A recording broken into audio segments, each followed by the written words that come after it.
কিন্তু ভাবছেন আমার তো পাওয়ার আছে, ওর জমিটা দখল করি। বিশ্বনবী বলেন কিয়ামতের দিন ওই হিন্দুর পক্ষে তোর বিরুদ্ধে আমি বাদী হয়ে দাঁড়াবো। পৃথিবীর কোন ধর্মে এরকম স্টেটমেন্ট পাবেন? পাবেন?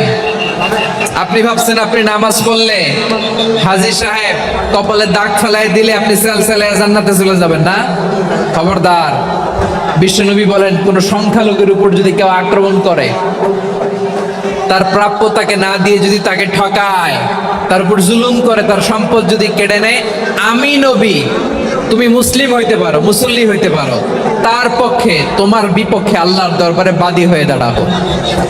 আচ্ছা লালমনিরহাটের ভাইয়েরা, কথা বুঝতে পারলে আওয়াজ করে উত্তর দেন। বিশ্বনবী যদি কারো বিপক্ষে দাঁড়ায় কিয়ামতের দিন, আই রিপিট, আমি আবারও বলছি, বিশ্বনবী যদি কিয়ামতের দিন কারো বিপক্ষে দাঁড়ায়, ও তো সেলসেলায়া জান্নাতি,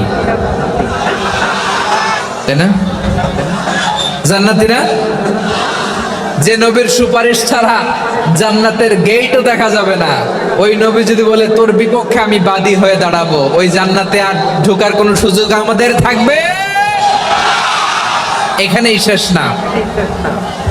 আমার প্রিয় লালমনিরহাটের ভাইয়েরা, এখানেই শেষ নয়। বিশ্বনবী বলেন মান কাতালা মুআহাদান, বুখারীর বর্ণনা, মান কাতালা মুআহাদান লাম ইয়ারাহ রাইহাতাল জান্নাহ। কেউ যদি, কোন মুসলিম যদি অন্যায় ভাবে কোন সংখ্যালঘুকে হত্যা করে, কোন হিন্দুকে হত্যা করে, কোন বৌদ্ধরে হত্যা করে, অন্যায় ভাবে কোন মুসলিম যদি কোন সংখ্যালঘুরে হত্যা করে, জান্নাতে যাওয়া তো দূরের কথা, ওই মুসলিম জান্নাতের ঘ্রাণও পাবে না। সহিহ বুখারীর বর্ণনা, মান খাতালা মুআহাদান লাম ইয়ারাহ রাইহাতাল জান্নাহ ওয়া ইন্না রিহাহা লা ইউজাদু মিন মাসিরাতি 40 আমা। যে জান্নাতের ঘ্রাণ 40 বছর দূরের রাস্তা থেকেই পাওয়া যায়। সুবহানাল্লাহ পড়েন। প্রিয় ভাইরা, এখান থেকে জান্নাতে পৌঁছতে লাগবে 40 বছর। এত দূর, কত বছর? সবাই বলেন কত বছর? এখান থেকে জান্নাতে পৌঁছতে লাগবে 40 বছর। এত দূরে থাকতেই জান্নাতের ঘ্রাণ আপনার নাকে এসে ধাক্কা মারবে। বিশ্বনবী বলেন যে ব্যক্তি কোন সংখ্যালঘুকে হত্যা করে, জান্নাতের ঘ্রাণ তো পাবেই, জান্নাতে তো ঢুকতে পারবেই না, জান্নাতের ঘ্রাণও তার নাকে লাগবে না। পড়েন নাউযুবিল্লাহ। তাহলে সংখ্যালঘুদের ব্যাপারে ইসলামে অধিকার দেয়া আছে না নাই? লালমনিরহাটের ভাইয়ের আওয়াজ করে বলেন, আমার সংখ্যালঘু হিন্দু ভাইদের রাইটস, অধিকার আমাদের ইসলামে প্রোটেক্টেড আছে না নাই? এখানেই শেষ না। বিশ্বনবী সাল্লাল্লাহু আলাইহি ওয়াসাল্লাম আপনার অমুসলিম প্রতিবেশীর সাথে ভালো আচরণ করতে বলেছে। আমাদের হয় না এটা মুসলিম পাড়া, ওটা বৌদ্ধ পাড়া, হয় না? অনেক সময় হয় না এটা আমাদের মুসলিম পাড়া, ওইটা হিন্দু পাড়া, এরকম আছে না নাই? লালমনিরহাটে নাই না? আছে? হিন্দু যদি আপনার প্রতিবেশী হয় কি করবেন? আর কষ্ট দিবেন নাকি? কেন? ও তো হিন্দু, ও তো আমার আল্লাহরে ডাকে না, ওরে কষ্ট দিলে জায়েজ হবে না? খবরদার। বিশ্বনবী সাল্লাল্লাহু আলাইহি ওয়াসাল্লাম বলেন মান কানা ইউমিনু বিল্লাহ ওয়াল ইয়াউমিল আখির ফালিউকরিম জারাহ। যে আল্লাহ বিশ্বাস করে আর আখিরাতে বিশ্বাস করে, সেজন্য প্রতিবেশীর সাথে ভালো আচরণ করে। সুবহানাল্লাহ। কলিজা জুড়ায় যায় না আমার নবীর কথাগুলো শুনলে? যে আল্লাহ বিশ্বাস করে, যে আখিরাতে বিশ্বাস করে, সেজন্য প্রতিবেশীর সাথে ভালো আচরণ করে। এখানে বলছে মুসলিম প্রতিবেশী, বলছে নামাজি প্রতিবেশী, বলছে আল্লাহওয়ালা প্রতিবেশী, বলছে না। প্রতিবেশী আস্তিক হোক নাস্তিক হোক, প্রতিবেশী মুমিন হোক মুশরিক হোক, প্রতিবেশী হইলেই তার সাথে ভালো আচরণের দরকার আছে না নাই? আমার প্রিয় লালমনিরহাটের ভাইয়েরা, বিশ্বনবী সাল্লাল্লাহু আলাইহি ওয়াসাল্লাম ওনার ইহুদি প্রতিবেশীদের দেখাশোনা করতেন। প্রতিবেশী আস্তিক হোক নাস্তিক হোক, মুসলিম হোক হিন্দু হোক, তার সাথে ভালো আচরণ করতে হবে। বিশ্বনবী সাল্লাল্লাহু আলাইহি ওয়াসাল্লাম ওনার ইহুদি প্রতিবেশীর বাসায় যেতেন। এক ইহুদি কিশোর বিশ্বনবী সাল্লাল্লাহু আলাইহি ওয়াসাল্লামের খেদমত করতে, ইহুদি ছেলে আমার নবীর খেদমত করতো, তারা ছিল নবীর প্রতিবেশী। তো অনেক দিন হয় ইহুদি ছেলেটা আসে না, বিশ্বনবী খোঁজ দিলেন, ঘটনা কি? একটা ইহুদি ছেলে না আমার খেদমতে আসতো, ছেলেটা কই?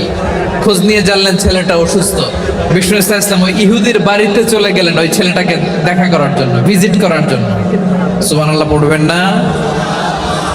গেলেন, যে দেখে ইহুদি ছেলেটা মুমূর্ষ, জান জান যায় যায় ভাব, বিছানায় পড়ে আছে, তার বাবা দাঁড়ানো।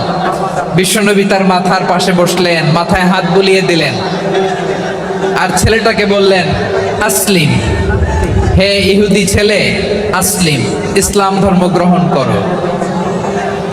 তো ছোট্ট ছেলে ভাবে আমরা ইহুদি, এখন ইসলাম ধর্ম গ্রহণ করলে আব্বা যদি বকা দেয়। ফানাযারা ইলা ওয়াজহি আবি, ছেলেটা তার বাবার চেহারার দিকে তাকালো, দেখি আব্বা কি কয়। আব্বা যদি বলে তাইলে ইসলাম ধর্ম গ্রহণ করবে।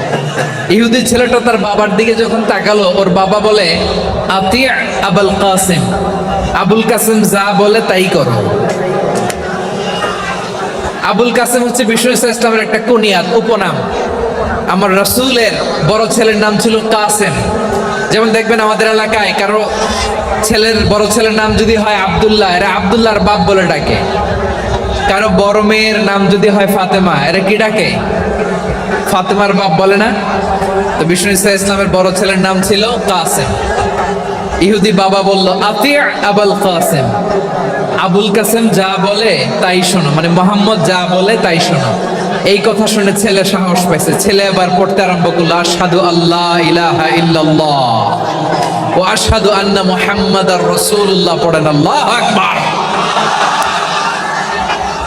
বিশ্বনবীর আহ্বান শুনে ওই আহ্বানে সাড়া দিয়ে ইহুদি ছেলে শাহাদা পড়ে মুসলমান হয়ে গেল। তার হৃদয়টারে ঈমানের নূর দিয়ে আলোকিত করে দিল কে? প্রিয় ভাইরা, এবার রাসূল সাল্লাল্লাহু আলাইহি ওয়াসাল্লাম বের হয়ে আসলেন ঘর থেকে, আর বললেন, আলহামদুলিল্লাহিল্লাযী আনকাযাহু মিনান নার, প্রশংসা সে আল্লাহর, যে আল্লাহ জাহান্নামে চলে যাচ্ছিল প্রায় এমন একটা লোককে মুহূর্তের মধ্যে কালেমায়ে শাহাদাতের বদৌলতে জান্নাতি বানায় দিলেন। আওয়াজ করে পড়েন সুবহানাল্লাহ। এই হাদিস থেকে আমরা কি শিখলাম? What is the moral of the story? এক নম্বর স্টোরি হলো, প্রতিবেশী ইহুদি হোক হিন্দু হোক, যাবেন, সুসম্পর্ক রাখবেন, উপহার দিবেন, বিপদে পাশে দাঁড়াবেন, তাইলেই তো আপনাদের প্রতি, মুসলমানদের প্রতি তারা আকৃষ্ট হবে, ঠিক কিনা বলেন? আপনি যদি হিন্দুদের সাথে বৌদ্ধদের সাথে নাই মিশেন, নাস্তিকের কাছে নাই যান, তো ইসলামের সৌন্দর্যটা ওরা বুঝবে কেমনে? আমার অনেক হিন্দু পরিচিত ভাই আছে, ওরা আমাদের ইফতারির প্রোগ্রামে এসে একসাথে ইফতারি করে। অনেক মদখোর আমার সাথে বসে একসাথে ডিনার করে, হাফ প্যান্ট পরা, গলায় স্বর্ণের চেইন, হাতে স্বর্ণের ব্রেসলেট, আইসা আমার সাথে ডিনার করছে, আছে এরকম। গাঁজাখোর, আমি বলি আসো, welcome welcome to my dinner, আসো বসো। বসলেই তো আমি ওর ডিএনএ, চিন্তার ডিএনএ চেঞ্জ করে দেওয়ার সুযোগ পাবো, চিল্লায় বলো ঠিক কি না? আসতে হবে আমার কাছে। Our door is open, the door of Islam is open 24/7। সব সময় আমাদের ইসলামের দরজা আমার অমুসলিম ভাইদের জন্য খোলা আছে না নাই? এই হাদিস থেকে দুইটা শিক্ষা। এক নম্বর শিক্ষা, প্রতিবেশী মুসলিম হোক অমুসলিম হোক, যান, অসুস্থ হইলে একটু আপেল নিয়ে যান, আঙ্গুর নিয়ে যান, কমলা নিয়ে যান, তাদের সাথে ভালো আচরণ করেন। ইসলামের বিউটি দেখে, সৌন্দর্য দেখে অবাক হবে, নসিব ভালো হলে কোনোদিন কালিমা পড়ে মুসলমান হয়ে যাবে, ঠিক কিনা বলেন? তাহলে অমুসলিমের সাথে ভালো সম্পর্ক। বিশ্বনবী ইহুদির বাড়িতে গেলেন, ইহুদির বাড়ি, আর আমার মুসলমান ভাই আমার কাফের বলে, এরকম আছে না নাই? মুসলিমরা দেখতে পারে না, সহ্য করতে পারে। বিশ্বনবী সাল্লাল্লাহু আলাইহি ওয়াসাল্লাম ইহুদির বাড়িতে গেলেন, এটা একটা শিক্ষা। আরেকটা শিক্ষা হলো, আমার প্রতিবেশী যেই ধর্মের হোক আমি সম্পর্ক রাখবো। অসুস্থ হলে যাবো, কি বলেন ভাইরা? যাবেন না? যাবেন না আপনারা? আচ্ছা, দুই নম্বর শিক্ষা হলো, বিষ্ণু ইসলামের খাদেম ছিল ইহুদি, এতদিন খেদমত করলো, একদিনও বিশ্বনবী ওরা কালিমার দাওয়াত দেয় নাই। কারণ কি? বিশ্বনবী একটা ভালো সময়ের অপেক্ষা করতেছিলেন, প্রপার টাইমিং। দাঈর কাজ হচ্ছে দাঈ ইলাল্লাহ, সে হচ্ছে সুযোগ সন্ধানী। দাঈ সুযোগ খোঁজে, কখন দাওয়া দিলে ব্যাটে বলে হবে, ঝোপ বুঝে কোপ মারে, ঠিক কিনা বলেন? বিষ্ণু ইসলাম ভালো সময়ের অপেক্ষা করতেছিলেন, দেখি ভালো সময় আসুক আসুক আসুক আসুক। আস্তে আস্তে এমন সময় আসছে, ছেলে এবার মুমূর্ষ। অসুস্থ ব্যক্তির হৃদয় অত্যন্ত নরম থাকে। হসপিটালে যখন কেউ যায় তার হৃদয়টা বড্ড নরম থাকে, মৃত্যুর ভয়ে তার অন্তরটা নরম থাকে, ঠিক কিনা বলেন? এই প্রপার টাইমিং এর অপেক্ষা করতেছিলেন। যখনই টাইমিং পেয়েছেন দাওয়াত দিলেন, পড়ো লা ইলাহা ইল্লাল্লাহ, সুবহানাল্লাহ পড়েন সবাই।